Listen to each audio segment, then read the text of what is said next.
राधा वल्लभ श्री हरिवंश।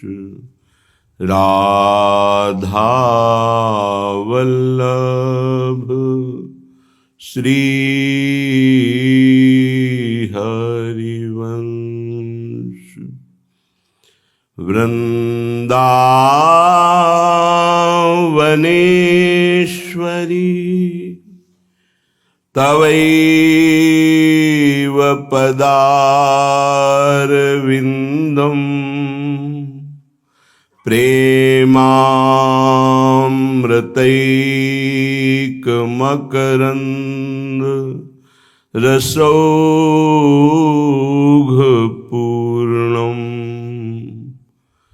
हृद्यर्पितं मधुपतेः स्मरतापमुग्रम् निर्वापयत् परम शीतलमाश्रयामि। परम शीतल माश्रयामि। प्यारी जू जब जब देखो तेरो मुख, तब तब नयो नयो लागत।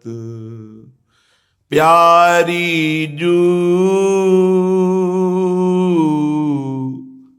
प्यारी जू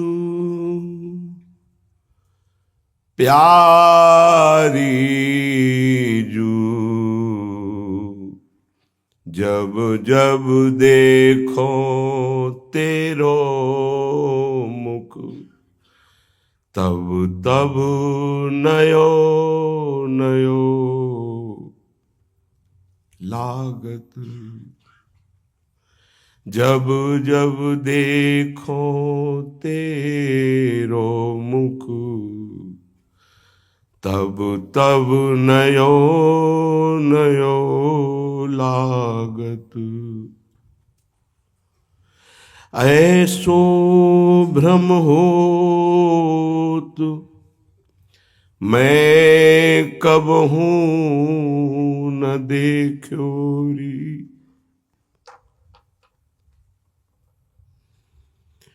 ऐसो भ्रम होत मैं कबहू देखो नरी। दुति को दुति लेखनी न कागत। कोटि चंद ते कहारी दुराए। नए नए रागत, नए नए रागत। प्यारी जू प्यारी जू, जब जब देखो तेरो मुख, तब तब नयो नयो लागत। श्री हरिदास के स्वामी श्याम कहत, काम की शांति न होई त्रपित। रहो निस दिन जागत। न होई रहो, न होई त्रपित। रहो निस दिन जागत। प्यारी जू जब जब देखो तेरो मुख, तब तब नयो नयो लागत। तब तब नयो नयो लागत। उपासना उपास्य देव में पूर्ण आत्मसमर्पण समस्त उपासकों के जीवन में जब कोई दृढ़ निश्चय करता है कि मुझे भगवत प्राप्ति करनी, भगवत साक्षात्कार करना है, या तो कोई भारी भय उपस्थित हो जाता है माया के द्वारा, या कोई भारी प्रलोभन उपस्थित होता है। दोनों में प्रार्थना है उपासक पहचाने कि ये विघ्न है ना कि सत्य है। वो सत्य नहीं है, ना प्रलोभन और ना भय। पूज्य भाई जी महाराज ने जब निर्णय किया हृदय से कि अब सब कुछ त्याग करके एकांत में निरंतर प्रिया प्रीतम का भजन करेंगे, तो उसी बीच में एक बहुत अरब खरबपति धनी आए और भाई जी से पूर्व परिचय था। उनका भाई जी आज भगवान ने मुझे प्रेरित किया है। क्या? बोले सर्वस्व आपको देने का। अब मेरे से संभाला नहीं जाता है, खूब अरबों खरबों का धन है, ये सब आप स्वीकार कीजिए, बस आप देखते रहिए। जो मैं नहीं देख पा रहा हूं, अब मेरी सामर्थ्य नहीं, आप इसे संभाल लीजिए। व्यापार, बड़ी बड़ी फैक्ट्रियां, बस आपको बैठे रहना है, आपका सर्वस्व है। भाई जी मुस्कुराए कि माया की चाल है। उनका नहीं भाई, मेरा निश्चय अटल है। मैंने निश्चय किया है कि अब सर्वस्व त्याग कर केवल प्रभु का भजन करेंगे। गया, तूफान आया था माया का, प्रलोभन खत्म।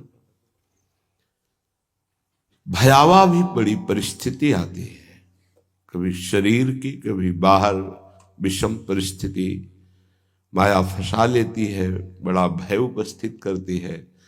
शरीर रोग से ग्रसित हो जाना, बाहर विपत्ति हो जाना, परिवार रिश्तेदारों का प्रतिकूल हो जाना, ये माया का षड्यंत्र है। उपासक निश्चय कर लेता है जबकि भगवत प्राप्ति करना है, तो हमने मृत्यु का वर्ण कर लिया। बहुत ध्यान से समझना, तभी चल पाओगे।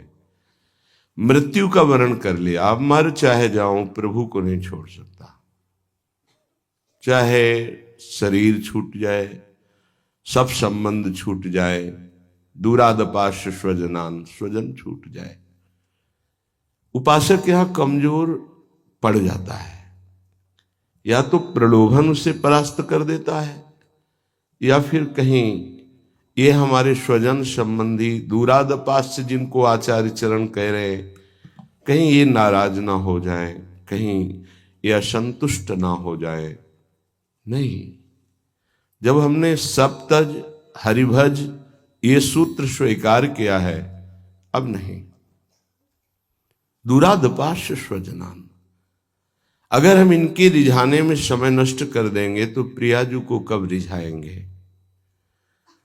उपासक बैलेंस बना कर ना चले, ये मार्ग ऐसा नहीं है, ये अनन्य मार्ग है। एक बार जब मूड मुड़ा लिया, एक बार जब निश्चय कर लिया, तो वृंदावन ऐसे रहे मनो चिन्हारो नाए। हाँ, आप हमारे हैं तो हमारी रहनी से रहिए, प्रिया प्रीतम को अपना मानिए, भजन कीजिए, भगवत प्राप्ति कर लीजिए, तो आप हमारे हैं, कोई भी हो। यदि नहीं तो कैसे आप हमारे? तो चाहे स्वजन इसमें हो, चाहे संबंधी हो इसमें, चाहे कोई भी हो, नाते नेह राम के मनियत सुहृद सुसेव्य जहां लो, यदि भगवत प्राप्ति के लिए आपकी आकांक्षा है तो हम झुक जाएंगे, हमारे सर पर पैर रखकर आप चलो, चढ़ो इस ऊंचाई पर, हम आपके चरणों के नीचे झुक जाएंगे, आप ऊपर उठो। यदि आप भगवत संबंध से युक्त नहीं तो हमारे आप कितने सगे संबंधी हो, हमारा आपसे परिचय भी नहीं होना चाहिए। वृंदावन ऐसे रहे मनो चिन्हारो नाय। वृंदावन बड़ी कृपा से मिला है भाई। प्रिया प्रीतम मिलने के लिए उत्सुक है, तब आपको ये संयोग बैठाला है। अब आप समिट जाइए, ना कोई प्रलोभन ना कोई भय। आप 4 रोटी पाते हैं, प्राणों का पोषण हो रहा है, दिन रात आयु नष्ट होती जा रही है, लक्ष्य बहुत दूर है, हमें पहुंचना है, शाम होते होते अपने घर पहुंचना है। जीवन की शाम कहीं रास्ते में न व्यतीत हो जाए, हम अपने घर आ जाए, अपने प्रियालाल से मिलने। बड़े विघ्न हैं, बड़ा खिंचाव है, बड़ी बाधाएं हैं, पर दृढ़ निश्चयी के मार्ग में नहीं। ये बहुत धैर्य से सुनना, हृदय की बात कह रहा हूं। बड़ी बड़ी ऊंचाई से पैर पकड़ के माया नीचे घसीट लेती है अपने प्रपंच रूपी दलदल में। कहीं हमारी जीवन की शाम रास्ते में न व्यतीत हो जाए। जीवन की शाम होते होते एक बार लाडले युगल सरकार के चरणों में माथा रख दें। यही हमारा सौभाग्य उदय हुआ है कि श्री जी ने मार्ग दिया है। हमारी अंतिम श्वास उनके चरण पकड़ के छूटे, ये लक्ष्य बना लो। समस्त वैभव इनके चरणों में है। प्रणत कामदम पद्मजार्चितम धरणि मंगलम ध्येय मापदी। लालजू के चरणारविंद। चिंतामणि प्रणमताम ब्रजनागरीणाम। एक बार जो गोरे चरणारविंद को प्रणाम करता है, श्री जी चिंतामणि की तरह उसके चिंतित पदार्थों को, चिंतित वस्तुओं को प्रदान कर देती है। क्या हम पदार्थ और वस्तु श्री जी से लें? श्री जी को ही क्यों ना मांग लें कि आप हमारी स्वामिनी और हम आपकी सेवा में मगन रहे। इससे बढ़कर हमें और क्या मिल सकता है? यहां की हर वस्तु नाशवान, हर पद नाशवान, हर प्रेम यहां का नाशवान है, शाश्वत नहीं है। क्योंकि शरीर ही शाश्वत नहीं तो यहां का व्यवहार शाश्वत कैसे हो सकता है? हमसे चूक हो जाती है, हमसे गलती हो जाती है। हमारी श्री जी करुणामयी है, उनकी तरफ ध्यान नहीं देती है। अब एक लक्ष्य बनाना चाहिए, हमें श्री जी चाहिए। ऐसे ही रटो, हमें श्री जी चाहिए। ए मन, अब नहीं, अब मुझे श्री जी चाहिए। मैं थक गया, तेरी बात पूर्ति करते करते फंस गया। अनंत जन्मों से तूने मुझे फंसाया, अनंत जन्मों से तूने मुझे पश्चाताप की अग्नि में जलाया, रुलाया। अब नहीं, अब तो श्री जी के लिए रोएंगे, अब श्री जी के लिए जलेंगे, अब श्री जी के लिए ही हमारा जीवन है। उपासना का आंतरिक स्वरूप यही है।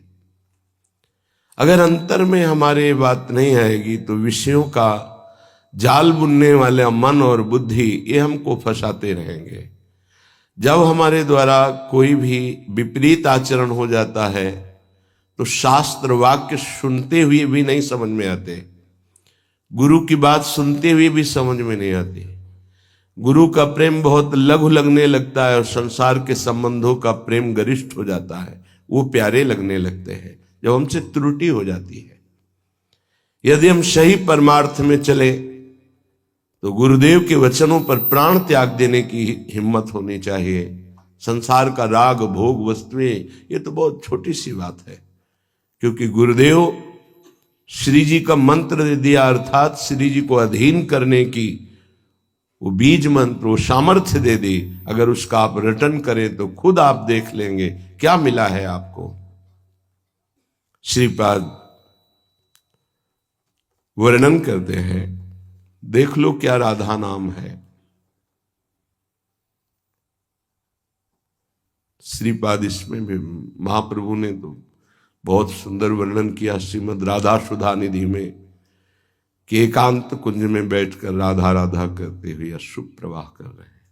श्रीपाद इसमें कह रहे हैं, कश्यापि गोप रमणीय रमणीय मूर्ते कादम्बिनी रुचि कदम्ब करम्बितस्य विद्युत पिशंग वसनस्य निशम्य राधा राधा नामादिमक्षरमपि क्षरदास्यमीक्षे। विश्व में अगर उपासना के क्षेत्र में कोई उदाहरण है, वंदनीय है, तो गोप रमणिया है, गोपीजन है। क्यों? क्योंकि श्री कृष्ण प्रेम की मूर्तिमान रूप है वो। वंदे नंद ब्रज स्त्रीणाम पाद रेणुम भीक्ष्णसा। उनकी शिव शनकादि ब्रह्मादि बड़े बड़े उद्धवादि इस रज की वंदना करते हैं। याशाम हरि कथोद्गीतम पुनाति भुवनत्रयम, तीनों लोकों को पावन करने वाली इनकी चर्चा है गोपीजनों की। इनकी चरण रज बड़े बड़े महापुरुष वंदना करते हैं। ऐसे गोप रमणियों के भी परम रमणीय सौंदर्य वाले श्री लालजू महाराज बिजली की भांति अद्भुत कांतिवान पीतांबर धारण किए हुए हैं। विद्युत पिशंग वसनस्य, पीत वर्ण और बिजली की सी कांति। वो कदम्ब वृक्ष के नीचे डाल पकड़ के कदम्ब की शिथिल है और उच्चारण कर रहे हैं, राधा राधा राधा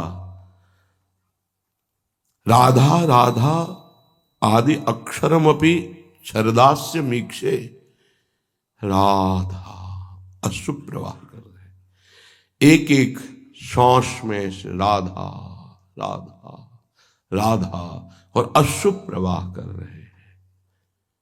ये राधा नाम स्वयं जिनका नाम पूरे जगत के भगत जपते हैं वो प्रभु। विद्युत पिशंग वशनस्य निशम्य राधा राधा नामादि मक्षरमपि क्षरदास्यमीक्षे। इस नाम का अक्षर अक्षर स्वाद लेना तो लालजू ही जानते हैं।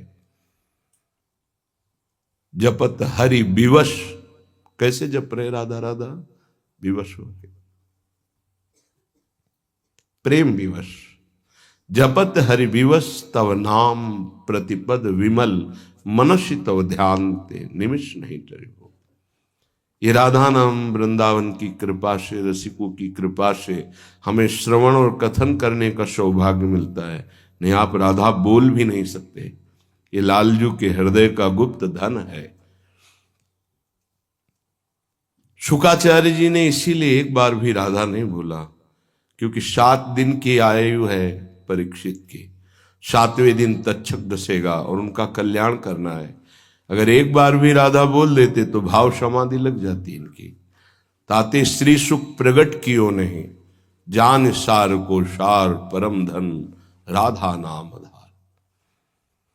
ये बड़ा सौभाग्यशाली उपासक है जो इस बात पर विश्वास कर लिया है कि हमको हरि की असीम कृपा मिली तब राधा नाम मिला। लालजू कहीं ना कहीं अत्यंत प्रसन्न है तब हमें राधा नाम जपने को मिलता है। लाल रंगीलो गाइए ताते प्रीति रंगीली पाई। प्रियाजू के नाम की प्रीति, प्रियाजू के चरणों की प्रीति, ये हरि हम पर बहुत प्रसन्न हो गए। किस नाते से प्रसन्न हुए पता नहीं, किस सद्गुण से प्रसन्न हुए पता नहीं। ऐसा कोई सद्गुण तो है नहीं, बस अहेतु की कृपा। उन्होंने अपने हृदय धन श्री राधा किशोरी के चरणों का आश्रय और नाम दे दिया। सच्ची मानिए, अब कुछ मांगने की जरूरत नहीं, बस इसका स्वाद लेने की जरूरत। जो हमें मिल गया है बहुत बड़ी चीज मिली है। हम इसका स्वाद लें बार बार बार बार। हम लोग व्यवहारिक धरा के होने के कारण उनके ना हृदय की बात समझ पाते हैं, ना प्रगट में वो बोलते हैं, ना उसकी बात समझ। उत्तम साधक तो यही कि रुचि के अनुसार चले, बहुत जल्दी लाभ मिल जाएगा। विश्वास कीजिए, हम लोग यात्री हैं पर हम सवारी पे बैठे हुए हैं। हमारी यात्रा हो रही है, हम यात्रा नहीं कर रहे। श्री हरिवंश प्रताप नाम नौका निज खेवक, भव सागर सुख तरत निकट हरिवंश जो सेवक। इसे समझ लीजिए, हम हरिवंश प्रताप रूपी नौका पे बैठे हैं और ये नौका कभी डूबती नहीं है, कभी पलटती नहीं है। कब बैठे हम, कैसे मान ले कि नौका में हम बैठ गए? बोले नाम, श्री हरिवंश प्रताप नाम नौका। अगर आप राधा राधा श्री हरिवंश राधा वल्लभ श्री हरिवंश जप रहे तो आप प्रताप रूपी नौका में बैठे। हरिवंश प्रताप, हरिवंश प्रताप ही जानत हैं, हरिवंश प्रबोध प्रमाणत हैं, हरिवंश सुसर्वस्व हैं तिनके, सुख संपत्ति दंपति जो जिनके। उनको प्रियालाल प्राप्त होते हैं जो हरिवंश प्रताप को जानते हैं। क्या हरिवंश का प्रताप है? कैसे पापी क्यों न हो, हरिवंश नाम जो ले, अलक लड़ेती रीझ के महल खवासी दे। फिर हरिवंश नाम को सेवक जी ने विद्या कहा है। ये जो हरिवंश नाम है, ये अविद्या का नाश करने वाला, जो भव समुद्र में डुबो डुबो करके हमें जन्म जन्मांतर से नष्ट कर रही है अविद्या, उस अविद्या का नाश करने के लिए सर्व समर्थ है। विद्या हरिवंश मंत्र चतुरक्षर, जपत सिद्धि भव उद्धरणम। पर हरिवंश चंद्रजू ने हमें पराविद्या दे दी। पराविद्या राधा नाम, सीधे प्रेम प्राप्ति। भव समुद्र तो कब सूख गया है, इसकी कोई चर्चा नहीं राधा नाम जापक के लिए। तो सीधे सीधे प्रेम प्रकाशित, राधा नाम सुधा रसम, सीधे राधा नामैव कार्यम हेनुदिन मिलितम साधना घीस कोटिस त्याज्यो। स्वयं प्रभु श्री कृष्णचंद्र जी कदम्ब की डाल पकड़े हुए शिथिल है प्रेम में, राधा राधा राधा ऐसा अश्रु प्रवाह कर। और ये मैं दर्शन कर रहा हूं, श्रीपाद कह रहे हैं ये मैं दर्शन कर रहा हूं। ये सुनी बात नहीं कह रहा है, ये जो कह रहे हैं, कह रहे मैं देख रहा हूं। लालजू महाराज जो गोप रमणियों के भी हृदय में अपने सौंदर्य माधुर्य का प्रभाव, गोप रमणिया ये प्रेम की ध्वजा है, ऐसे रमणीय हैं कि सब आसक्त चित्त है। वो राधा राधा राधा रट करके अश्रु प्रवाह कर रहे हैं। इसलिए कदापि चित चिन्मयादुपरिचेत स्पृहा रोहणे रीतम मदन मोहने विदधताम तदेकांतिकीं न संतु जनतापने प्रतिवसंतु वृंदावने नमंतु ननुजंतु कानि नमंतु रस्तु क्वचित। हे भाई, यदि तुम्हारे अंदर ये इच्छा जागृत हो गई सत्संग सुन करके, चेतन अचेतन संपूर्ण जगत से अब मैं परे होकर के परमात्मा प्राप्ति करना चाहता हूं, भगवत प्राप्ति करना चाहता हूं। देखो इच्छा है भगवत प्राप्ति की, ये इच्छा ही बहुत बड़ी सिद्धि है जिसके अंदर आ गई। अब मुझे भगवत प्राप्ति करना है। कदापि कभी भी चिद चिन्मया दुपरे, चेतन अचेतन से परे, चेत स्पृहा रोहणे, मेरे अंदर ये इच्छा जागृत हो गई है कि अब मैं इस चेतन अचेतन संपूर्ण ब्रह्मा के रचे हुए प्रपंच से मुक्त होकर परम विश्राम प्राप्त करना चाहता हूं, थक गया हूं। कभी थक जाओ, बहुत हो गया प्रपंच, नहीं, अब मुझे श्री जी चाहिए, ये है। कभी तो थक जाओ, हार गया प्रभु, बहुत बार हार गया, अब आप जिताओ तो जीत सकता हूं, नहीं तो हारता ही चला जा रहा हूं। आपको रोना आ जाएगा। ये रोना क्यों नहीं आता? शुष्क हृदय, कलुषित हृदय, अहम हृदय, इसीलिए रोना नहीं आता। नहीं, चाहे जितनी बड़ी साधना करो, भूख इतनी बढ़ जाती है कि लगता है कुछ नहीं, जो हमारे अंदर होना चाहिए वो नहीं है, ऐसा लगता है। अभी नीचता नहीं गई, अभी अधमता नहीं गई। मैं बड़ा अधम हूं, मैं बड़ा नीच हूं। कब मैं जिस मार्ग पे रसिक जन चले उस मार्ग में चलूंगा। ये हर समय वृत्ति रहती है, हर समय वृत्ति रहती है। कैसे मैं रसिकों के मार्ग में चल पाऊं? मैं तो अधम हूं, नीच हूं, मुझे बल मिले। हर समय रात दिन भजन होने पर भी भजन की भूख, रात दिन प्रिया प्रीतम से मिले होने पर भी मिलने की चाह, ये है रस। यदि तुम्हारे अंदर इस चेतन और अचेतन जगत से ये स्पृहा जागृत हो चुकी है, स्पृहा ये अत्यंत आवश्यक, स्पृहा हमारे जीवन के लिए जो अत्यंत आवश्यक, उसे स्पृहा कहते हैं। इतना तो होना ही चाहिए।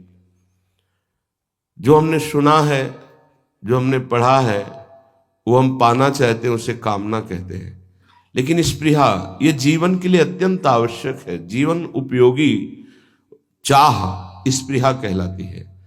तो अब हमारे जीवन की स्पृहा है चेतन अचेतन से मुक्त होकर प्रेम प्राप्त करना, प्रियालाल को प्राप्त करना। तो कह रहे हैं तुम्हारी अगर इच्छा हो गई हो, बहुत समझना, तो रीतम मदन मोहने विदधताम तदेकांतिकीम, समस्त संबंधों से रीते हो जाओ। रीते माने खाली हो जाओ। क्यों? क्योंकि वही मन तो लगाना है श्री जी में। वही मन रिश्तों में फंसा हुआ है, नातों में फंसा हुआ है, संबंधों में फंसा हुआ है। कैसे तुम मन लगा पाओगे? ये जो शास्त्र और संत जन कहते तुम्हारे वैरी थोड़ी हैं, नहीं नहीं, तुम्हें बहुत प्यार करते हैं। तुम जो रिश्ता बनाए हो ये जन्म जन्मांतरों से बनते चले आए, कोई हाथ नहीं लगा। पिछले जन्म में तुम्हारी कौन पत्नी थी, कौन पति था, कौन पुत्र था, क्या मकान था, क्या बैंक बैलेंस था, कितने मित्र थे, कितने रिश्ते थे, आज याद है? मात्र किसी के 40 वर्ष अवस्था, 50 वर्ष, 60 वर्ष पहले की जो संबंधी थे, जिनको तुम प्राणों से अधिक प्यार करते थे, उनकी याद भी आज नहीं करते। कहां जन्मे थे, कौन थे तुम, क्या क्या थे, कुछ पता है? नहीं। ऐसे ही इस जन्म का भी नहीं पता रहेगा। क्यों भूल कर रहे हो? यदि तुम्हारे हृदय में चेतन अचेतन ब्रह्मा के रचे हुए इस जादू माया के तमाशा से मुक्त होना है, तो इच्छा करो। किसकी? किसी संबंध को स्वीकार अंदर से नहीं करेंगे। अब हम अपनी अहमता और ममता को समेट कर एकमात्र प्रियालाल के चरणों में समर्पित करेंगे। यही देख करके बार बार आपको समझाया जाता है, ए भाई चूक मत करो। किसी से वैर थोड़ी है, द्वेष थोड़ी है। कोई संत यदि आपसे बात करता है तो आपके ऊपर कृपा नहीं, क्यों बात करेगा? क्या लेना है? आपको लगता है हमारे द्वारा कुछ चलता है, हम कुछ हैं? नहीं नहीं, भ्रम मत करिए, कोई भ्रम मत करिए। आपके लिए वो आपसे बात करते हैं, आपके कल्याण के लिए आपसे बात करते हैं, आपके कल्याण के लिए वो आपको डांटते हैं, आपके कल्याण के लिए आपको दुलार करते हैं। दोनों बातें समझ लीजिए। जो लाडली लाल में चित्त लगाए हुए हैं उनको कहीं किसी सुख की आकांक्षा नहीं। सच्चाई से समझ लीजिए। अगर वो सुख का कहीं खेल खेलते तुम्हें नजर आ रहे हैं, वो तुम्हारे लिए, तुम्हें दुलार कर रहे हैं, निकल चलो। तुम्हें डांट रहे हैं, निकल चलो। तुम्हें प्यार कर रहे हैं, निकल चलो। तुम्हारे मन को अपने प्यार में फांस करके श्री जी के चरणों में समर्पित कर देना, यही काम है। ये सब संतों का यही कार्य, तुम्हारे संसार के प्यार में फैले हुए मन को समेटकर अपनी वाणी, अपने प्यार के बल से उसे प्रियालाल के चरणों में समर्पित कर देना। पर आपके अंदर ये चाह हो जाएगी, तभी आप उस प्यार को समेटने में सहयोग दे पाएंगे। मुझे अब इस ब्रह्मा के रचे हुए माया से मुक्त होना है। पर आप तो इन्हीं खिलौनों में राजी हैं, और जब इन खिलौनों से मन को हटाने की बात कही जाती है तो आपको बुरा लगता है। आपसे जिसे कहा जाता है कि अब आप ऐसे रहिए, मनो चिन्हारो नाय, तो आपको लगता है कि हमारे संबंधों में प्रहार कर रहे हैं। तुम्हारे संबंध जितने हैं इनका प्रहार पहले हो चुका है काल के द्वारा, तुम इनको नहीं रोक पाओगे। काल पहले ही काट चुका है सारे संबंध। बस तुम संबंध का राग लेकर के यहां से जाओगे, दुर्गति हो जाएगी। और संबंध को प्रियालाल के चरणों में समर्पित करके जाओगे तो सदगति हो जाएगी, अनुराग हो जाएगा। जो आसक्ति संसार के संबंधों में है, वही आसक्ति जब संत महापुरुषों से हो जाती तो मोक्ष का खुला हुआ द्वार, ये भगवान कपिल देव जी कहते हैं। आप अपना अधिकार अपने में मत रखिए, गुरुजनों को दे दीजिए। अब हमारे जीवन की बागडोर आपके हाथ में है, आप जिस दिशा में चाहें ले चलें। हमारा केवल आपकी आज्ञा पालन करना कर्तव्य। तो कह रहे कदापि चिन्मयादुपरि चेत स्पृहा रोहिणे, यदि तुम्हें इस चेतन अचेतन जगत से मुक्त होने की इच्छा जागृत हो गई है तो पहला, स्नेह का संबंध किसी से मत रखिए। स्नेह का संबंध केवल प्रियालाल से रखिए। वही स्नेह जो माता में, जो पिता में, जो भाई में, जो बंधु में, पत्नी में, पुत्र में, वही स्नेह प्रियालाल को चाहिए। आप और सब कुछ दो, भगवत प्राप्ति नहीं होगी। ये स्नेह दे दो तो भगवत प्राप्ति पक्की हो जाएगी। सबसे स्नेह करो श्यामा श्याम के संबंध से। हमारा स्नेह का संबंध श्यामा श्याम से, श्यामा श्याम के संबंध से स्नेह कोई फर्क नहीं पड़ेगा। पर आपको अभी ये कला नहीं आती है। आप जब तक एक बार समस्त संबंधों के स्नेह को बटोर कर प्रियालाल के चरणों में समर्पित नहीं कर देते, तब तक आपको लगेगा, वाणी से बोलोगे कि सब भगवत भाव से ही, लेकिन पूरा राग यही है, ये हमारे अमुक है, हमारे अमुक है। इसलिए इस रहस्य को समझो, पहले हटो, फिर जब वो राग अनुराग में बदल जाता है तो फिर पूरे विश्व से प्यार करो, कोई फर्क नहीं पड़ेगा। सब जीवन सो प्रीति रीति निवाहत आपनी, क्योंकि वो रीति जानता है। हमारी रीति श्यामा श्याम के संबंध से ही सबको मानना। एकांत की रति विधान करो, शब्दों को समझिए। एकांत की रति विधान करो, अर्थात हमारे हृदय देश में केवल इष्ट और गुरुदेव के सिवा किसी से प्रीति नहीं। पर बहुत इस बात से हम कमजोर हैं। कहीं न कहीं हम अपनी प्रीति, हमारा दोस्त है, हमारा मित्र है, हमारा रिश्ता है, हमारा संबंध है, तो श्री जी करुणा करके आपको लाई अपने संबंध पुष्ट करने के लिए। फिर भी आप अज्ञानवश उन्हीं संबंधों को पुष्ट करते हैं जिससे आपकी दुर्गति हो जाए। जो आपके, अरे एक हिरण के बच्चा के संबंध ने एक जन्म नष्ट कर दिया, फिर और किसकी बात करें। इसलिए एकांत की रति विधान करो। एकांत की आपकी रति हो चुकी है, इसका परिचय आपके सामने भारी विपत्ति आई, मन केवल श्री जी में, भारी संपत्ति सुख संपदा केवल श्री जी में मन, यह है एकांत की रति। अब उसको कोई विचलित नहीं कर सकता। जहां विषयी जन रहते हैं, विषयी जन संभाषण करते हैं, उस स्थान में, उस भीड़ में, उन लोगों के बीच में अरुचि हो जाना। रतिम मदन मोहने विदधताम तदेकांतिकीम। एकांत की भक्ति, विरति, जन समुदाय, प्रपंच भाषण करने वाले, इनसे संबंध नहीं। ना संतु जनतापने प्रतिवसंतु वृंदावने। जनता अर्थात केवल विषय प्रपंच की वार्ता करने वाले, तापने, हृदय में ताप पैदा हो उनके संग नहीं, मुझे संग नहीं। कोई भी हो, प्रिया प्रीतम से तुम्हें मतलब नहीं, उनकी चर्चा से मतलब नहीं, उनके संबंध से मतलब नहीं, तो हमारा आपसे क्या संबंध। देखो, जगत के संबंध प्रियता दिखा करके भोग सामग्री दे सकते हैं, धन दे सकते हैं, व्यवस्था दे सकते हैं, पर प्रियालाल की प्रीति नहीं।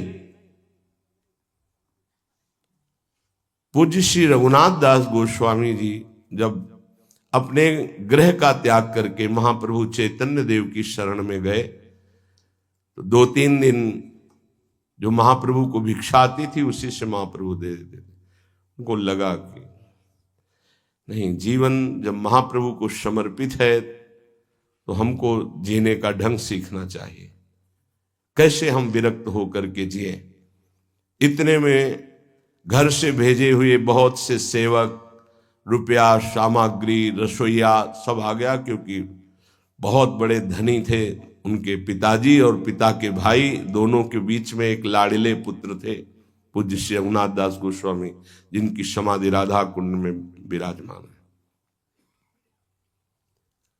अब सुंदर सुंदर पकवान, भोग सामग्री घर के भेजे हुए रसोइये सब बनाते, प्रभु को भोग लगता, महाप्रभु चैतन्य देव को भी। और फिर विचार किया, क्या ये माता पिता के द्वारा दी हुई सुविधा वैराग्य में कलंक नहीं है। मेरा जीवन प्रभु के लिए, क्या मैं प्रभु आश्रित नहीं जी सकता। जब विरक्त हो गया तो माता पिता के द्वारा दी हुई भोग सामग्री से जीना निषेध है। प्रवृत्ति और निवृत्ति 2 मार्ग हैं। प्रवृत्ति मार्ग में स्वयं अधिकार हो जाता है पुत्र और पुत्री का माता पिता की संपत्ति पर, निवृत्ति मार्ग में नहीं, स्वीकृत नहीं है। निवृत्ति मार्ग में स्वीकृत नहीं। जिसने इस स्वीकृति को स्वीकार किया वो कच्चा ही बना रहता है पूरे जीवन, पक्का वो कच्चा बना रहता है। ये दृढ़ बात समझ लीजिए। आज तक इतिहास है विरक्तों का। निवृत्ति मार्ग पर अगर वैराग्य ले लिया तो माता पिता के द्वारा उसका भरण पोषण कभी नहीं हुआ। आप पढ़ करके देख लीजिए, चाहे कोई भी हो, किसी भी मार्ग का हो।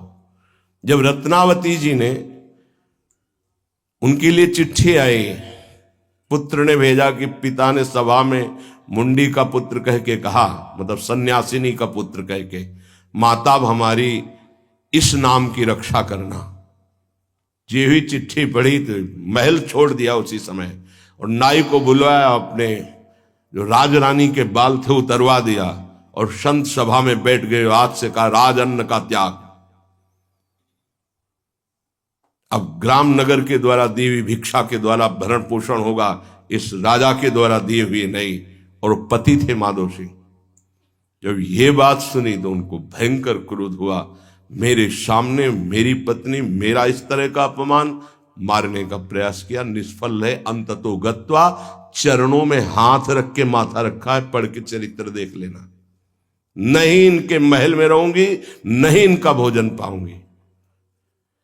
विरक्त होकर के माता पिता के द्वारा भरण पोषण होना, एक बार एक भिक्षा के लिए तो अनुमति है।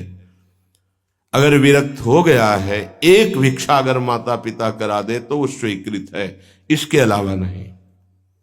आप चरित्रों को पढ़ के देख, सिद्धांत से नहीं चलोगे तो 4 दिन बाद फिर उसी में आ जाओगे।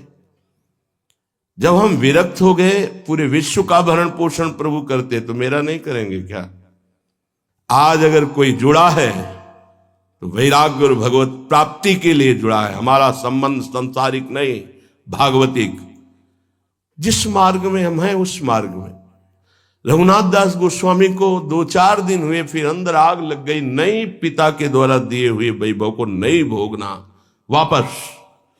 अब कैसे जिए। तो जहां सिंहपौर पर जगन्नाथ जी के सब भिक्षुक खड़े होते थे, उन्हीं के बीच में खड़े हो गए। अब जो बांटते हैं तो उनका स्वभाव है लेने वालों का दौड़ दौड़ कर आगे लेना। कभी कभी मिलता उनको, शांत खड़े रहते तो पा लेते, नहीं मिलता प्रसाद तो भूखे रह जाते। फिर विचार किया, इसमें खड़े होकर के भी एक वृत्ति बनी रहती कि आने वाला देगा, ये भी ठीक नहीं। एक जगह अन्न क्षेत्र में अन्न बंटता था, वहां से जाके लाने लगे। फिर विचार किया, विवेक धैर्य नहीं लेने देता यार, हम यहां कोई सेवा तो करते नहीं, क्योंकि भरपेट अन्न पाने का जिस क्षेत्र में अधिकार है तो वहां सेवा करना जरूरी, चाहे पोछा लगा दो, चाहे पत्तल फेंक दो, कोई सेवा वहां करनी चाहिए, तभी आपका वैराग्य सुरक्षित रहेगा, नहीं तो फिर ठीक नहीं है। वहां अन्य क्षेत्र में भी छोड़ दिया भोजन लेना। आप कैसे जिए? तो रात्रि में जो महाप्रसाद गाय को डाल दिया जाता था, गाय भी छक के जब नहीं पाती थी तो वो रात्रि के 10-11 बजे निकलते और वो महाप्रसाद जो पड़ा रहता उसको उठा के लाते, जल से धोते, सड़े सड़े निकाल के चावल, फिर उसे पाते। महाप्रभु ने पूछा, गोविंद, गोविंद दास सेवा में रहते, गोविंद ये रघु अब क्या पाता है? बोले प्रभु बहुत वैराग्य से रह रहे। बताया तो उनका, अच्छा ऐसा अमृत अकेले अकेले पाता है, हमको कभी निमंत्रण नहीं दिया, अब हम चुपके से छीन के पाएंगे। महाप्रभु चले रात्रि के जब वो कटोरे पे इतने से चावल सही निकाल कर पारने में लगे थे, पीछे से महाप्रभु गए, से लिया, अरे प्रभु आपने, उनका इतना स्वादिष्ट अमृत पाता है और मेरे को कभी निमंत्रण नहीं दिया, निहाल कर दिया। उनके लिए आया सोवत हु रसना रटे राधा कृष्ण सुनाम। वो जब सोते थे तो उनकी जबान से राधा कृष्ण राधा कृष्ण राधा कृष्ण। ये इस मार्ग के पथिक, निवृत्ति मार्ग और प्रवृत्ति मार्ग में अंतर है, आप लोग इस बात को समझें। निवृत्ति मार्ग श्री जी के भरोसे का है, आप विश्वास कीजिए।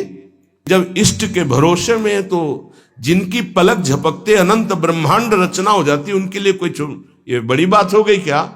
ये कोई बड़ी बात है उनके लिए? हम उनका भरोसा त्याग करके निवृत्ति मार्ग के हो करके और परिवार के द्वारा भरण पोषण हमारा हो, भाई ये तो नहीं समझ में आता। भरोसो दृढ़ इन चरणन के रो। निवृत्ति मार्ग तो निवृत्ति मार्ग, प्रवृत्ति मार्ग तो प्रवृत्ति मार्ग। प्रवृत्ति निवृत्ति, निवृत्ति में प्रवृत्ति, बहुत समझकर संभल कर चलना पड़ेगा। जो मार्ग भगवान ने बनाया उसके अनुसार।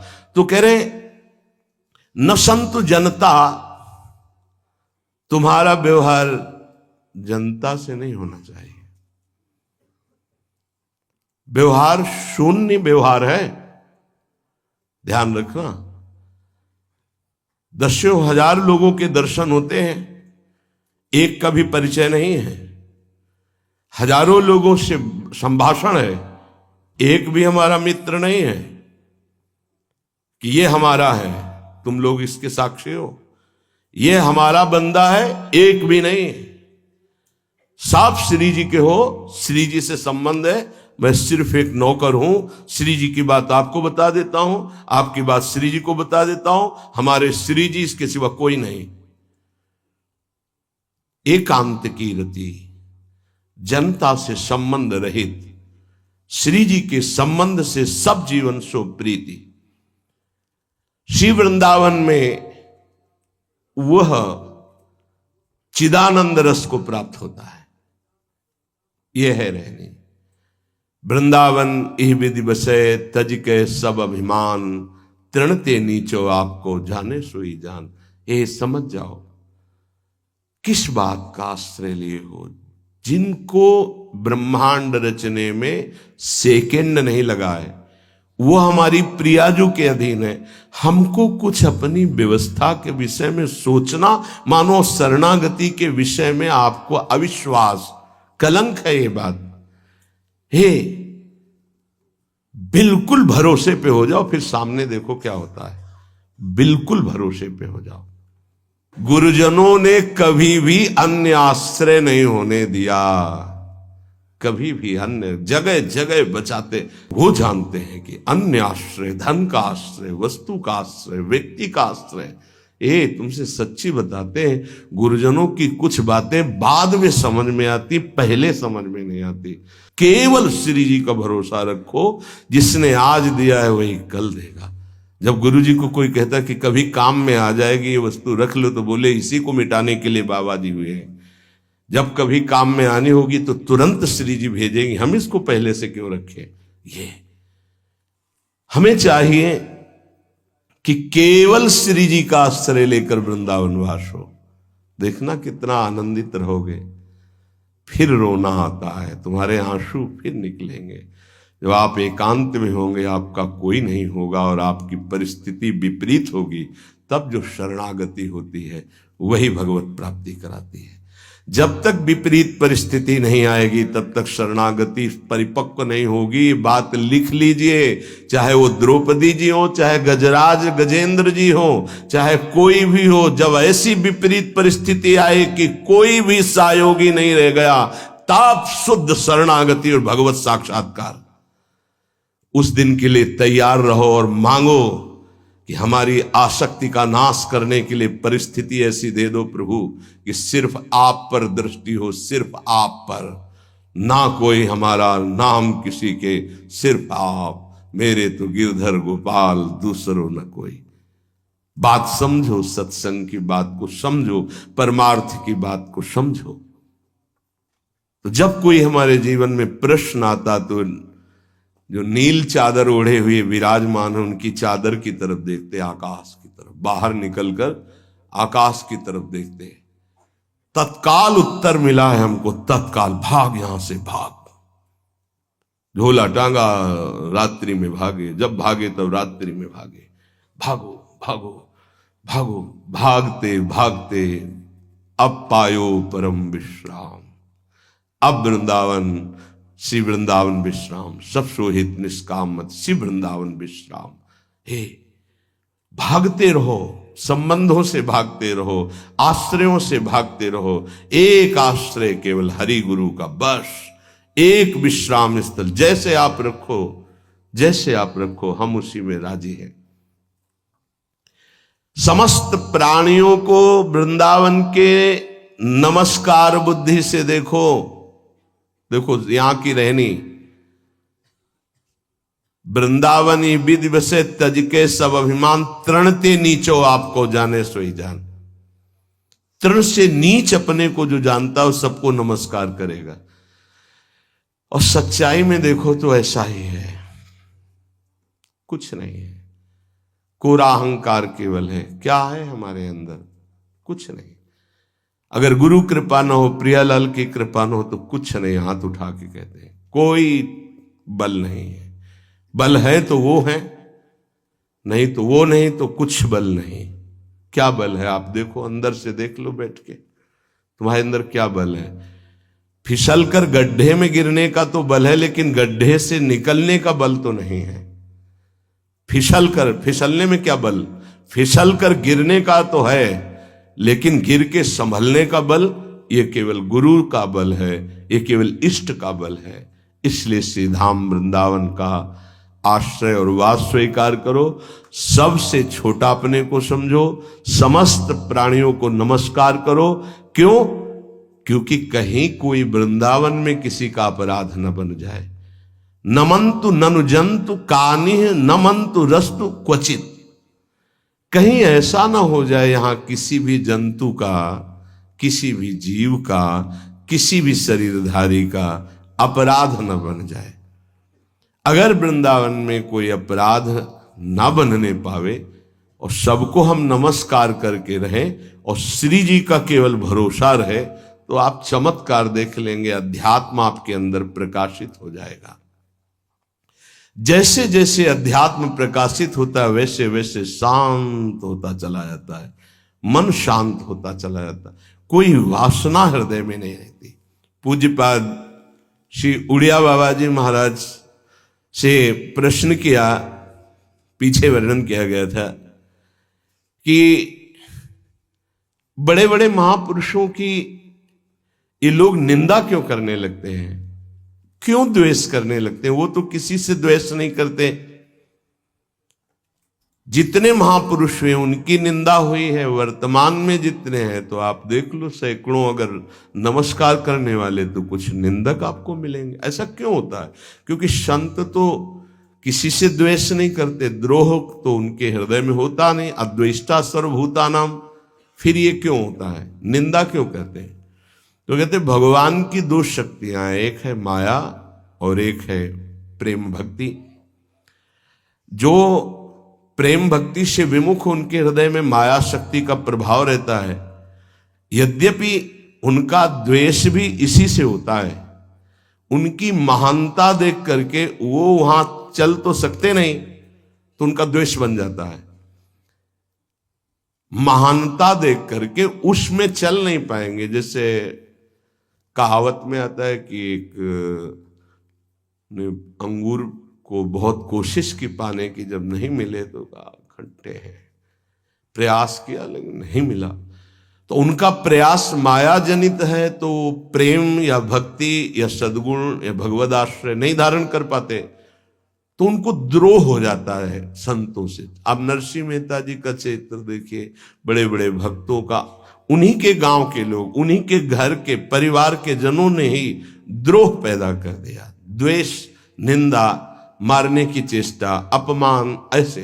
अच्छा सोचो, उड़िया बाबा जैसे महापुरुष से क्या कभी ऐसा हो सकता है कि उनके मारने के लिए आदमी लगा दे? विचार करके देखो। पैसा देकर भेजा गया था कि सत्संग में जाके नाक काट लो। वो आदमी चुपचाप चाकू लेकर के आया और प्रणाम के बहाने तो संतों के सामने कौन रोकता? तत्काल चाकू निकाली और जे भी मारा तो हाथ पकड़ते पकड़ते चावल भर नाक में चल, मतलब थोड़ा सा ऐसे खून निकलने लगा। ऐसे बाबा ने रोका, पकड़ा और गुफा में ले गए। आज भी गुफा नीचे जो बनी हुई, बैठे और गरम दूध चीनी डाल के मंगवाया, पिलाया और कहा धैर्य धारण करो, बिल्कुल डरो मत, तुम्हें कोई नहीं मारेगा, तुमने ऐसा क्यों किया? तो रो पड़ा संत कृपा देख के और कहा बाबा मुझे इतने 1000 रुपए देने की बात कही गई थी कि बाबा मैं गरीब आदमी हूं, पैसे के लोभ से बुद्धि मारी गई। उन्होंने कहा बस तुम ऐसे नाक में चाकू मार देना। ऐसा बाबा ने कहा कोई बात नहीं। कहां से आए हो? बोले हाथरस के हैं। बाबा ने ये नहीं पूछा कि किसने भेजा है। चतुरता इस बात की कि सब शिष्य थे, अगर ये पता चल जाए कि किसने, तो उससे द्रोह हो जाएगा ना, बस इतना पूछा था। क्यों तुमने ऐसा किया? तो बोले मुझे पैसा दे। ये नहीं पूछा किसने किया, क्योंकि उससे द्वेष हो जाएगा। अपने शिष्यों से कहा शपथ है हमारी, इसे डांटना भी नहीं, और हाथरस की बस में सुरक्षित बैठाल करके आओ, चलो जाओ। बोलो ऐसे महापुरुष को फिर बाद में लीला, द्वेष की हद हो गई, संसार द्वेष की सूली पे चढ़ा दिया, जहर पिला दिया। मेरा जी को जहर पिला दिया, प्रहलाद जी को क्या? क्यों ऐसा करते हैं लोग? बोले माया से आसक्त चित्त वाले जब भक्त को देखते हैं तो उनके अंदर गाली देने का मन होता है, जलन पैदा होती है। स्वभाव ऐसा स्वाभाविक है। उनके हृदय में इतना द्वेष पैदा होता है कि वो दुष्ट हृदय कैसे इनकी हानि हो, बस ये सोचते हैं कैसे इनकी। बड़ा विचित्र खेल है। इस संतों के साथ क्यों? पलटू बाबा को अयोध्या में झोपड़ी में ही आग लगा दी आसपास से। ऐसा ऐसा क्यों होता है? तो बोलिए माया शक्ति कि जिसके हृदय में माया का प्रभाव, मलिन हृदय होता है, वो संतों से स्वाभाविक द्वेष करते हैं, जो कि द्वेष के पात्र नहीं है। वो किसी से वो द्वेष नहीं करते। एक संत आप चरित्र उठा करके देखो, संतों से द्वेष करने वाले प्रत्येक महापुरुष के जीवन में देखा गया कि द्वेष करने वाले, और कोई कोई तो उन्हीं के पार्षदों के रूप में द्वेष करने लगे, उन्हीं के पार्षद बनकर उनकी खिलाफत करने लगे और उन्हीं के पार्षदों के द्वारा उनको सूली पर चढ़ाया गया। बड़ा विचित्र माया का खेल है। इसी से वो भक्तों की निंदा करते हैं और भक्तों से द्रोह करके अपना सर्वनाश कर लेते हैं। तो क्या इससे बचा जा सकता है? यदि भगवान का नाम जब करने लगे, भगवान का आश्रय ले ले, तो दृष्टि बदल जाएगी। आप देख लेना, दृष्टि बदल जाएगी। नाम जापक सहृदय होता है, वो घोर पापी पर भी प्यार करता है। लोग समझते नहीं उनके हृदय को। घोर पापी को भी वो प्यार करके भगवान से मिलाना चाहते हैं। यदि आप नाम जप करते हैं तो आप बच सकते हैं, नहीं संत द्रोह की वृत्ति अंदर पैदा हो जाएगी। ये माया है। ये जहां किसी महापुरुष का यश सुन तो वही निंदा शुरू कर देता है, क्योंकि माया उसका पतन कराती है और भक्ति उत्थान कराती है। महाराज, जैसे गोपीजन अपने श्री कृष्ण प्रेम में डूबी थी, ऐसे कैसे डूबा जा सकता है? क्या किया जाए जिससे हम गोपीजनों की तरह प्रेम करने लगे अपने आराध्य देव से? जब अपने इष्ट देव के सिवा और कोई भी हमारा प्यारा ना रहे, पहली शर्त, इतना इष्ट देव से अपनापन हो कि और किसी से हमारा संबंध न रह जाए। जैसे जहां बंसी बजी तो पुत्र पति परिवार सबका विस्मरण करके गोपीजन श्री कृष्ण की तरफ चल दी। इसका मतलब पहले से ही संबंध नहीं था, थी सबके बीच में, पर केवल संबंध श्री कृष्ण से था। अनन्य प्रेम की प्राप्ति के लिए अब हम साधन बताते हैं। बाबा कह रहे हैं, पहले अपने इष्ट देव की बाह्य मूर्ति सेवा विराजमान करनी चाहिए, या नाम सेवा विराजमान करनी चाहिए, और उस बाह्य सेवा को साक्षात समझ करके करना चाहिए। साक्षात समझकर, साक्षात विराजमान है ऐसा भाव। बाह्य पूजा के साथ साथ मानसिक सेवा का बहुत बड़ा योग है, और यह बाह्य सेवा से ही मानसिक सेवा प्रारंभ हो जाती है। सेवा तभी पूर्ण होती है जब आप पहले उसका चिंतन करेंगे। चिंतन नहीं करेंगे तो सेवा पूर्ण नहीं होगी, वास्तविक सेवा सही नहीं हो पाएगी। पहले आज श्री जी को कौन सा पोशाक धारण कराना है, कौन सी पत्रावली करनी है, और कैसे केशपाशमा, आज कौन से कुंडल, अच्छा ऐसे कुंडल, ऐसे ऐसे, और आज भोग में क्या क्या, ये भोग में ऐसे श्री जी यहाँ विराजमान होंगी, ऐसे होगा, ऐसे छत्र होगा, ऐसे भोग लगेगा। पूरी मानसिक चिंतन होता है, फिर वो सेवा प्रगट में होती है। तो प्रगट सेवा ही मानसिक सेवा में पहुंचा देती है। पूज्य बाबा कह रहे, गोपीजनों की तरह प्रेम प्राप्ति के लिए सबसे पहले अपने इष्ट का चयन और इष्ट की अनन्यता। इष्ट की अनन्यता, इष्ट की अनन्यता में आ गया अपने इष्ट का नाम जपना, अपने इष्ट का मंत्र जपना, अपने इष्ट का ही गुणगान करना, अपने इष्ट के विषय में ही सोचना, ये सब आ गया। फिर इष्ट के श्री विग्रह की, मूर्ति की, छवि की, नाम की सेवा विराजमान करना। और जैसे गृहस्थ है तो जितने याम कर सके, जितना कर सके, लेकिन अगर विरक्त है तो 8 पहर की सेवा। हमारे पास और कोई काम नहीं, हमारी जिम्मेवारी है 8 पहर की सेवा। बाह्य पूजा, मानसिक पूजा, दोनों साथ साथ चलती हैं उपासक की। ध्यान दे करके अगर आप सेवा करोगे तो देखोगे आपकी मानसिक सेवा होगी। आज वो वाली नथ पहनानी है, वो ऐसे धारण करानी है, हाँ आज इस रंग की पत्रावली, इस रंग की चोली, इस रंग के ऊपर चुनरी, और इस रंग का लहंगा, और ऐसे ये जो हो रहा है ना, ये मानसिक सेवा हो रही है। बहुत बड़ी चीज हो रही है। देखो आप लोग जो चिंतन करते, आज फूल बंगला ऐसे बनाना है, आज ऐसे, बहुत बड़ी सेवा हो रही।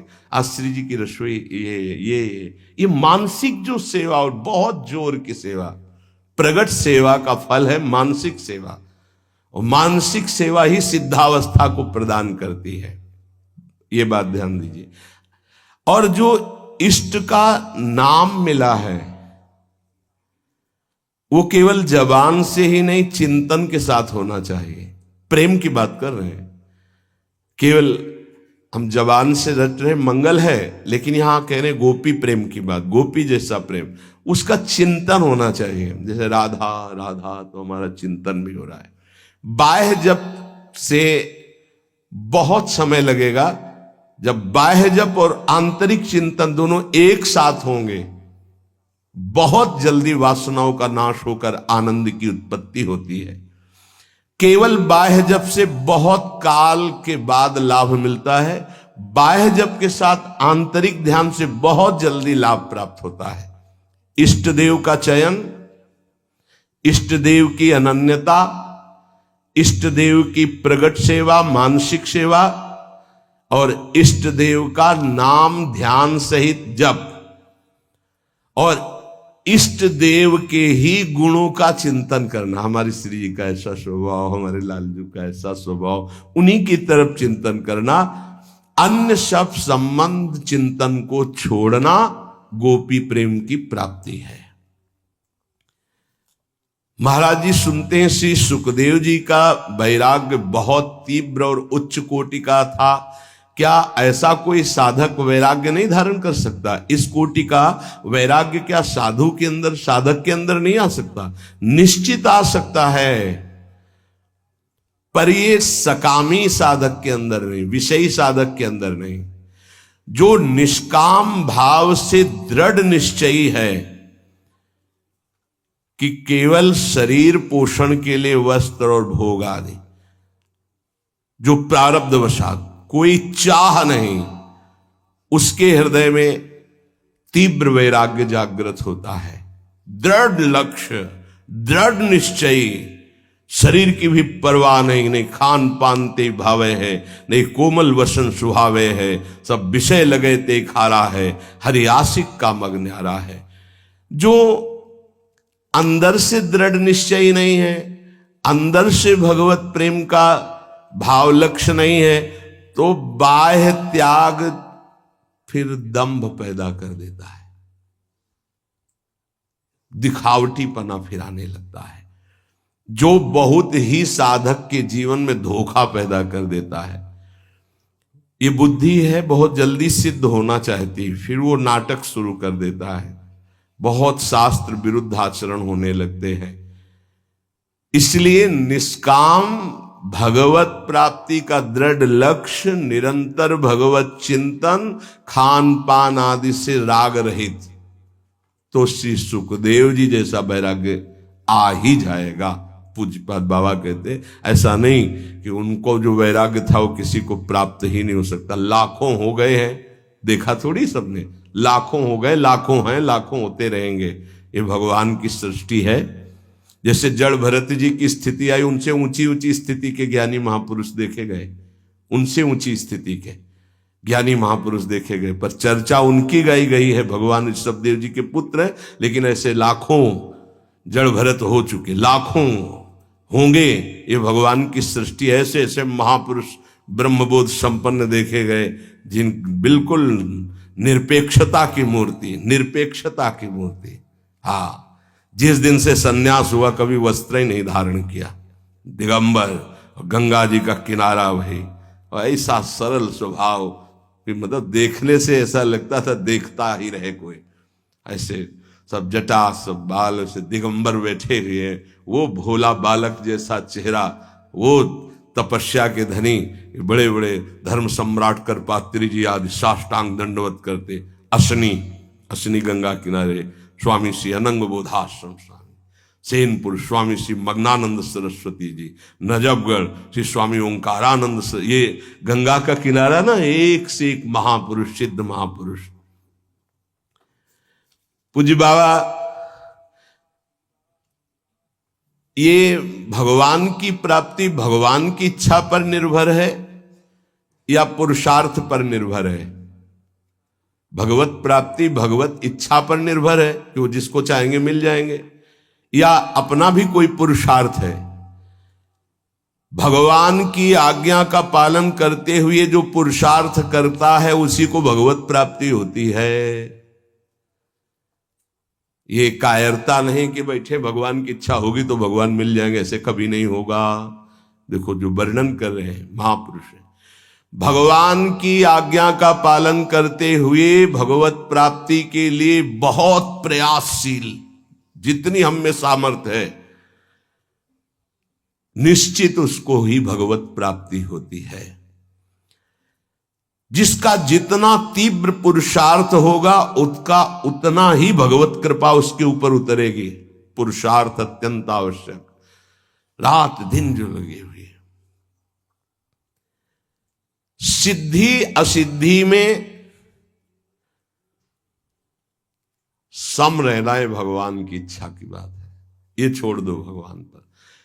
फल की सिद्धि असिद्धि में हमारा प्रयास पूरा रहेगा, उसी को भगवत प्राप्ति होगी।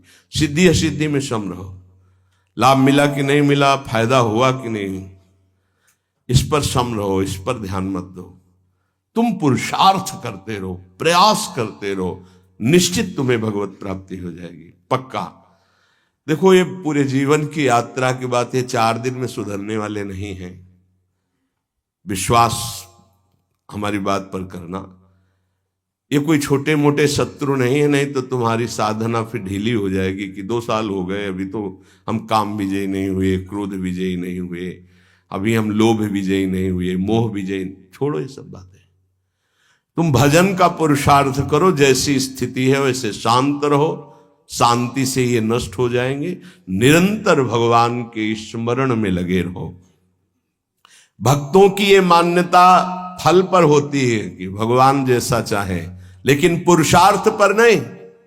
हमें जो समय, जो दिनचर्या, जो भजन, उस पर हम कायर बन करके नहीं बैठेंगे अब जैसा भगवान, नहीं।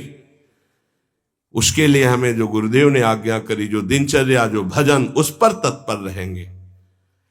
आप बहुत जोर देते हैं भजन पर, तो भजन किसे कहते हैं?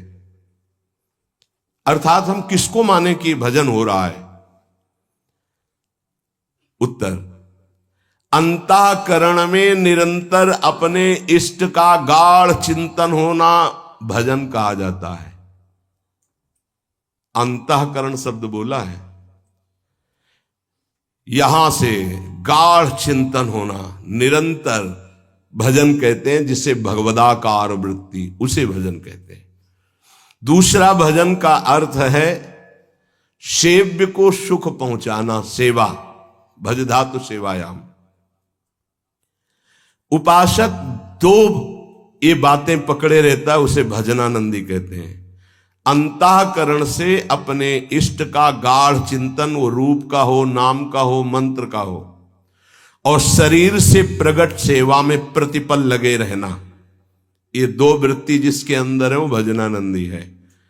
सेवा में चाहे वो गृहस्थी की सेवा हो, व्यापार हो, नौकरी हो, किसानी हो, या विरक्ति की सेवा में जो भी सेवाएं हैं, शरीर से प्रतिपल सेव्य को सुख पहुंचाने के लिए सेवा, और हृदय से प्रतिपल आराध्य देव का स्मरण, इसी का नाम भजन है। और यही भजन परमानंद प्रदान करता है, यही भजन महापुरुष बना देता है, यही सेव्य के समान कर देता है।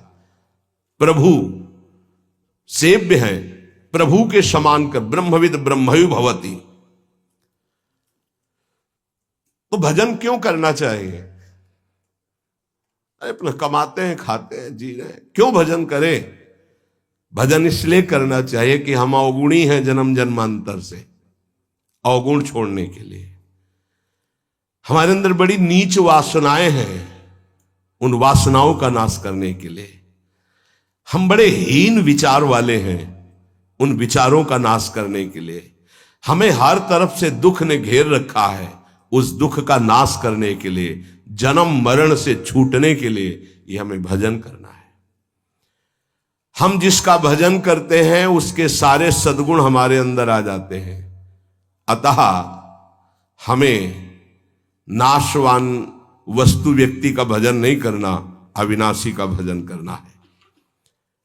वो है श्री भगवान। भजन करने से सबसे बड़े भगवान है तो सबसे बड़ा बन जाता है। ये दीनहीन विचार, ये दुख, ये दुविधा, ये संशय, दरिद्रता, जन्म मरण, ये सब कूड़ा करकट खत्म हो जाता है। इसलिए भजन करना अत्यंत आवश्यक है। भजन करना अत्यंत आवश्यक है। इससे विशेष लाभ क्या होता है? भजन से विशेष लाभ यह होता है कि जहां से हम बिछुरे थे वहीं हम पहुंच जाते हैं। कहां से बिछुरे हैं? प्रभु से। ममैवांशो, कितना गलत हो गया है। भगवान ऐसा लगता कोई और है, और संसार लगता ये मेरे, और वो के ममई वांशु, वो मेरे पिता है, मेरे स्वामी, मेरे प्रीतम, मेरे सब कुछ, और उनको मैं भूल गया। ये बात जानने के लिए जब हम भजन करते हैं तो हमारे हृदय में आ जाता है कि हमारे प्रभु है। फिर जो सुख प्राप्त होता है वो कभी किसी लोक और भोग में नहीं प्राप्त हो सकता। प्रेम स्वरूप हमारे इष्ट है तो हमारा प्रेम स्वरूप जागृत हो जाता है। भजन का लाभ है भगवान से बिछुड़े थे भगवान से मिल जाना। अगर भजन ना करे तो, पहले कहा भजन क्यों करना चाहिए, अब कह रहे हैं अगर भजन ना करे तो, अगर भजन नहीं करोगे तो विषय फंसा लेंगे, काम क्रोध लोभ मोह मद, और तुम्हारी दुर्गति कर देंगे। ये क्षण भंगुर विषयों का चिंतन होगा, क्षण भंगुर विषयों का भोग होगा, तो तुम्हें एक क्षण भी सुख का अनुभव नहीं होगा, दुख ही दुख तुम्हें घेर लेगा। अतः निरंतर भजन करने के लिए इसीलिए कहा जाता है कि कोई विषय चिंतन न बने, कोई विषय क्रिया ना हो, कोई विषय हमें दुख में फंसा ना पावे। सबसे बड़ा लाभ निरंतर भजन है। भजन करने का अधिकारी कौन है?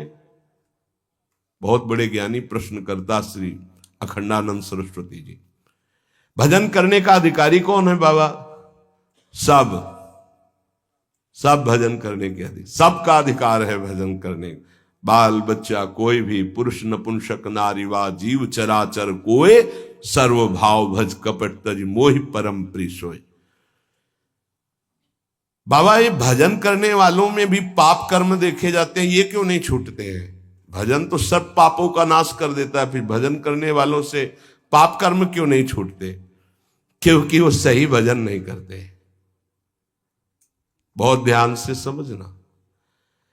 वो विषय चिंतन करते हैं, विषय भोग करते हैं, उस समय भजन छोड़ देते हैं, जिससे पाप बनता है, भजन में अरुचि होती है। हम इसीलिए तो कह रहे हैं निरंतर भजन करो, विषय चिंतन मत करो। जो भजन भी करता है और विषय चिंतन और विषय भोग भी करता है, उसको जन्म जन्मांतर लग जाएंगे, बाबा कह रहे हैं। क्योंकि जन्म जन्मांतर इसी से होते चले आ रहे हैं, बार बार विषय चिंतन, बार बार विषय भोग। इसीलिए तो हम कहते हैं भैया एक जन्म का सारा मेहनत समय इस बात में लगा लो कि विषय चिंतन न होने पावे, पाप कर्म न होने पावे, भजन बन जाए। हम अगर एक जन्म प्रभु को दे देते तो अनंत जन्मों की बिगड़ी बन जाती, तो घाटा थोड़ी है, लाभ ही लाभ है। जितना समय भजन नहीं करेंगे उतना समय मन विषय चिंतन करेगा और आपके द्वारा पाप कर्म हो ही जाएगा। पाप कर्म होगा तो सबसे पहले गुरु में अश्रद्धा होगी, फिर इष्ट भजन में अरुचि होगी। ये उसका लक्ष्य। कहीं भी अपराध करो, वो पहले आपके गुरु संबंध को तोड़ेगा, तभी तुम्हारे ऊपर प्रहार कर सकता है। नहीं, गुरु कृपा पात्र पर प्रहार नहीं कर सकती माया। पहला कार्य करेगी, गुरु संबंध छुड़वाएगी, इष्ट चिंतन छुड़वाएगी। इसलिए हम कहते हैं जितना जितना समय तुम विषय चिंतन में देते हो, अगर वो भी भजन में दे दो तो पाप छूट जाएंगे, नहीं तो पाप कर्म होते रहेंगे, भजन का अनुभव नहीं होगा। कहा जाता है कि भजन करने वाला एकांत सेवन करे। इसका मतलब क्या होता है? क्योंकि हम जब वृत्ति को एक ईश्वर में, प्रभु में लगाना चाहते हैं, तो यदि हम ज्यादा भजन विरोधी व्यक्तियों का संग करेंगे, व्यवहार करेंगे, खान पान करेंगे, तो हमारी वृत्ति भजन में नहीं लगेगी। हमारा खान पान, हमारा व्यवहार एकांतिक होना चाहिए। कैसा एकांतिक? हम 501 ही प्रभु का नाम जपने वाले पा रहे हैं तो हम अकेले पा रहे हैं, ऐसा समझ लो।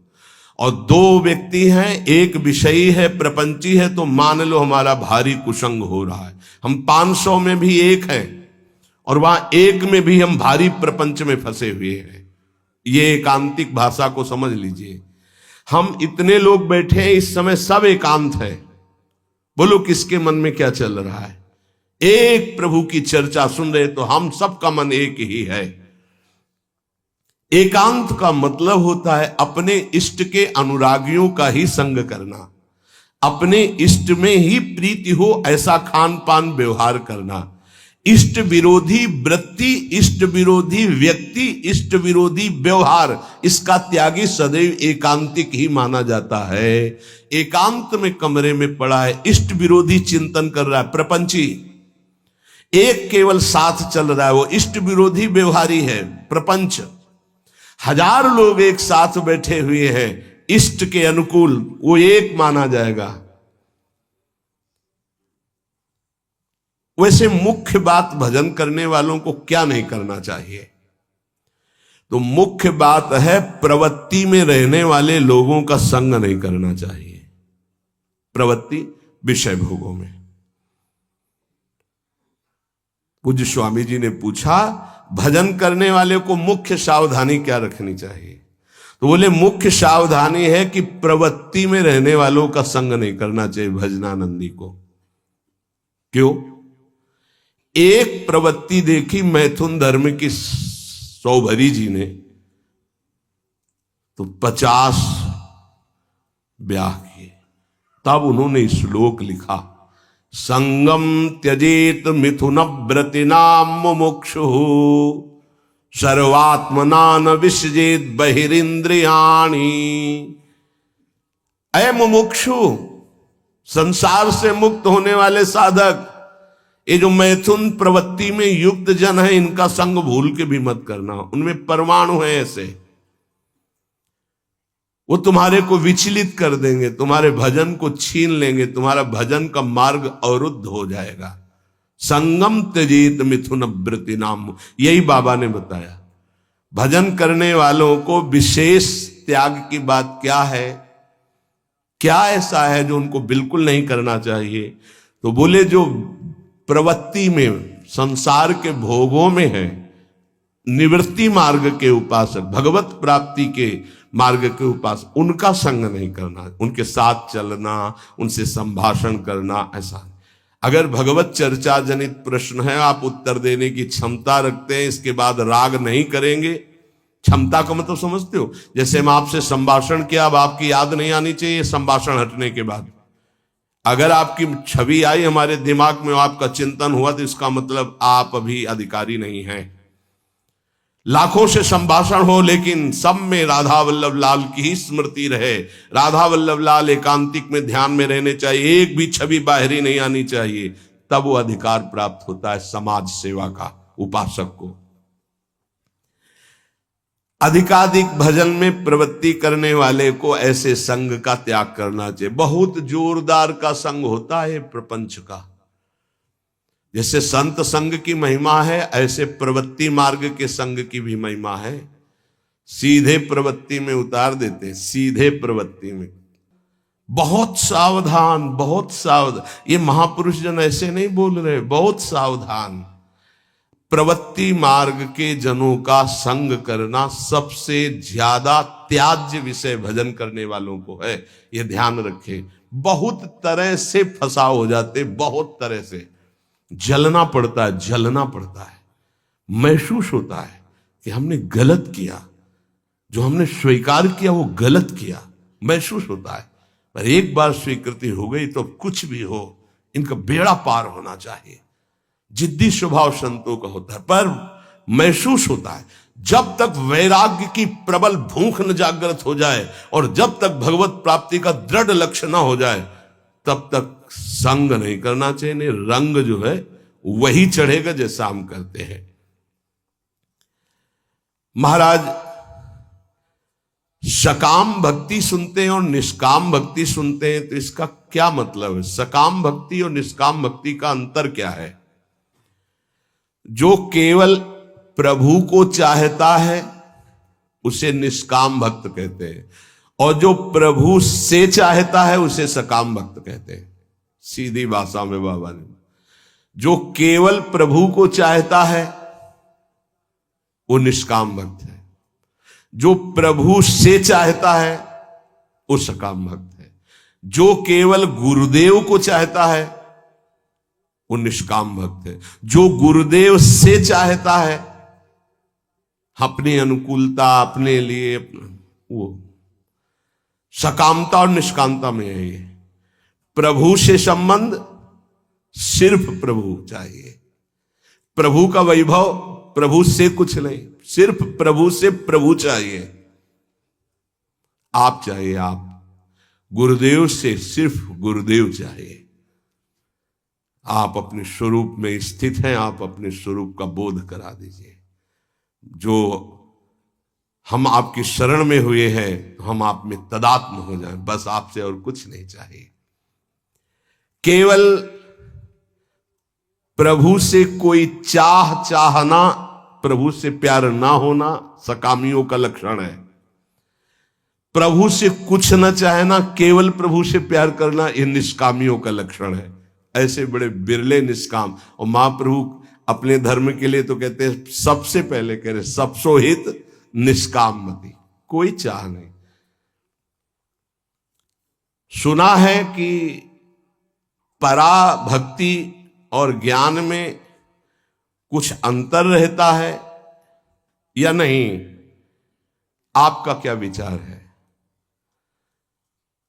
क्योंकि पराभक्ति और ज्ञान दोनों अलग अलग है, पर है कैसे?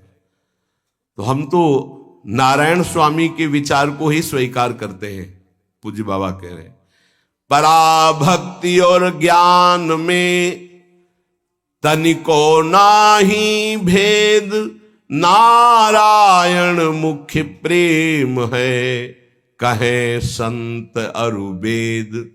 जब पराभक्ति को उपासक प्राप्त होता है तो उसमें शुद्ध ब्रह्म बोध भी रहता है और भगवत प्रेम भी रहता है। ये बड़े आश्चर्य की बात है। गीता जी में तो संकेत रूप में बोध को ही प्रधान कहा। ब्रह्मभूता प्रसन्नात्मा न शोचति न कांक्षति, समा सर्वेषु भूतेषु मद भक्तिम लभते पराम। मेरी पराभक्ति का परम लाभ क्या हुआ कि ब्रह्मभूत हो गया।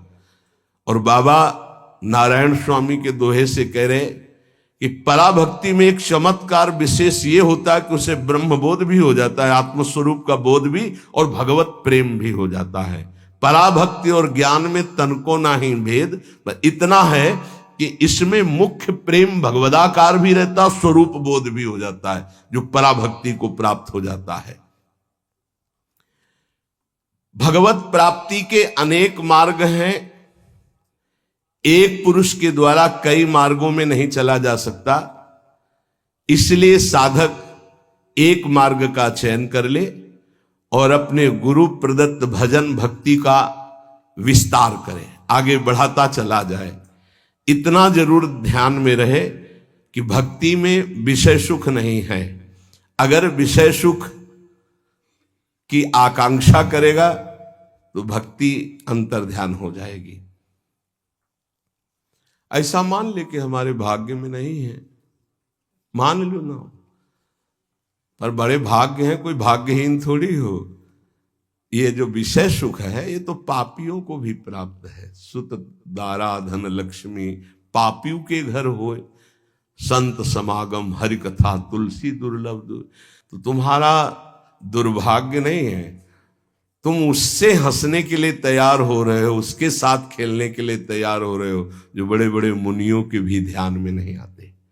तुम्हारे भाग्य से नहीं है। ध्यान मुनि मन ध्यान धरत, थोड़ा अपने लक्ष्य की तरफ। और जब निकस कुंज ठाढ़े भय और भुजा परस्परंस, जब इनको तुम देखोगे तब कैसा होगा? आनंद समुद्र प्रिया प्रीतम। उपासक विषय सुख भक्ति में बहुत बाधक है। जिसको भक्ति की सिद्धि करनी है, प्रेम प्राप्त करना है, तो विषय सुख से बचना चाहिए।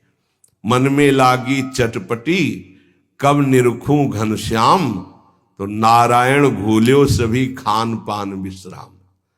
ये दोहा एक संत भगवान थे, गंगा के किनारे मिले थे, ये बार बार कहते थे, जो बड़ी मस्ती में गाते थे। मन में लागी चटपटी कब निरखूं घनश्याम, नारायण भूल्यो सभी खान पान विश्राम। विषय सुख भक्ति में नहीं, ब्रह्मादि के भोग सब विषम लागता ही, नारायण ब्रज चंद की लगन लगी है जाही। जब विषय सुख का सेवन साधक करने लगता है तो प्रभु का चिंतन छूटने लगता है, प्रभु में सुख नहीं लगता है। ये सबसे बड़ी कमी की बात। अगर आपको भजन करते प्रभु में सुख नहीं लग रहा तो आप कहीं विषय सुख ले रहे हैं, ध्यान दीजिए। जब प्रभु के चिंतन करते करते आपके आंसू निकलने लगे, रोमांच होने लगे, अब सुख आया है। इसलिए कुछ समय तक ये झूठे विषय सुख से बचो,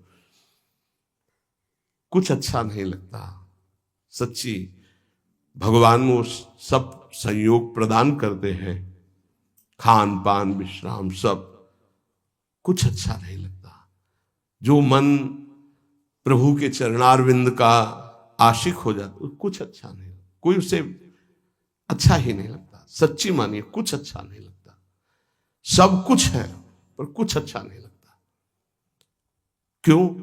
क्योंकि जो वास्तविक अच्छा लग रहा था सब में, वो अनंत ब्रह्मांडों का अच्छा लगने वाला अब अच्छा लगने लगा है, इसलिए अच्छा नहीं लगता। अगर किसी का शरीर अच्छा लग रहा है तो कृष्ण है इसलिए अच्छा लग रहा है, वो अंतर ध्यान हो जाए तो कहां अच्छा लगेगा। किसी वस्तु में आकर्षण है तो कृष्ण का है, और अब सीधे कृष्ण का आकर्षण हो गया तो अब कैसे अच्छा लगेगा। इसलिए विषय सुख का त्याग करते हुए, विषयी पुरुषों के संग का त्याग करते हुए, हृदय से निरंतर इष्ट चिंतन और शरीर से अपने कर्तव्य कर्म रूपी सेवा, इसी से भगवत प्राप्ति, इसी से प्रेम प्राप्ति, इसी से तत्व बोध हो जाता है। शेष चर्चा आगे। श्री राधा वल्लभ लाल।